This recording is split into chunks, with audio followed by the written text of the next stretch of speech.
സംസ്ഥാന ദുരന്ത നിവാരണ അതോറിറ്റിയുടെ മുന്നറിയിപ്പ് സംവിധാനമായ കവചം സംസ്ഥാനത്ത് നിലവിൽ വന്നു. മുഖ്യമന്ത്രി പിണറായി വിജയനാണ് പദ്ധതി നാടിന് സമർപ്പിച്ചത്.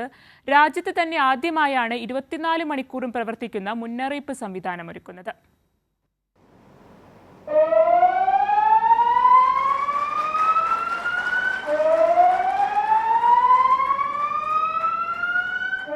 സൈറൺ മുഴക്കിക്കൊണ്ടാണ് കേരളത്തിന്റെ മുന്നറിയിപ്പ് സംവിധാനം മുഖ്യമന്ത്രി നാടിന് സമർപ്പിച്ചത്.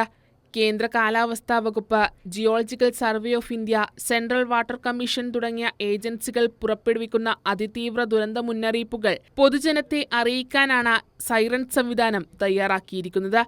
അതിവേഗത്തിലുള്ള രക്ഷാപ്രവർത്തനവും മുന്നറിയിപ്പും കേരളത്തിന് ആവശ്യമാണെന്നും മുന്നറിയിപ്പ് സംവിധാനങ്ങളോട് സഹകരിക്കാൻ ജനം തയ്യാറാകണമെന്നും മുഖ്യമന്ത്രി ആവശ്യപ്പെട്ടു. ഒരു തവണ മുന്നറിയിപ്പ് നൽകിയിട്ട് ദുരന്തമുണ്ടായില്ലെങ്കിൽ പിന്നീട് മുന്നറിയിപ്പ് നൽകുമ്പോൾ അവഗണിക്കരുതെന്നും മുഖ്യമന്ത്രി പിണറായി വിജയൻ പറഞ്ഞു. സുരക്ഷാബോധം പൊതുശീലമായി മാറണമെന്നും മുഖ്യമന്ത്രി കൂട്ടിച്ചേർത്തു. നിലവിൽ നമുക്ക് ലഭ്യമായിട്ടുള്ള ഏറ്റവും മികച്ച സംവിധാനങ്ങളാണ് ഒരുക്കിയിരിക്കുന്നത്. അതിനോട് പൂർണ്ണമായി സഹകരിക്കാൻ ജനങ്ങൾ തയ്യാറാവണം.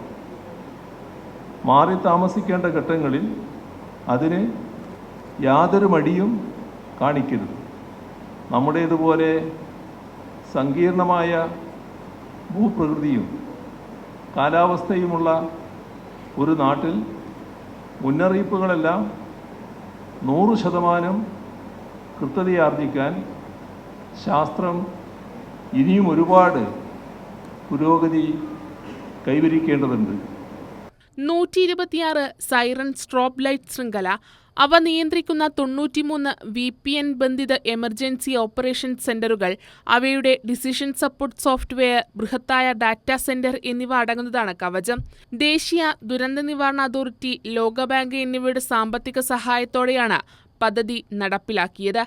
വിവിധ ജില്ലകളിൽ തിരഞ്ഞെടുക്കപ്പെട്ട പ്രദേശങ്ങളിൽ ഇതിനോടകം സൈറണുകൾ സ്ഥാപിക്കുകയും ഒന്നിലേറെ തവണ പരീക്ഷണങ്ങൾ നടത്തുകയും ചെയ്തു. കൈരളി ന്യൂസ്, തിരുവനന്തപുരം.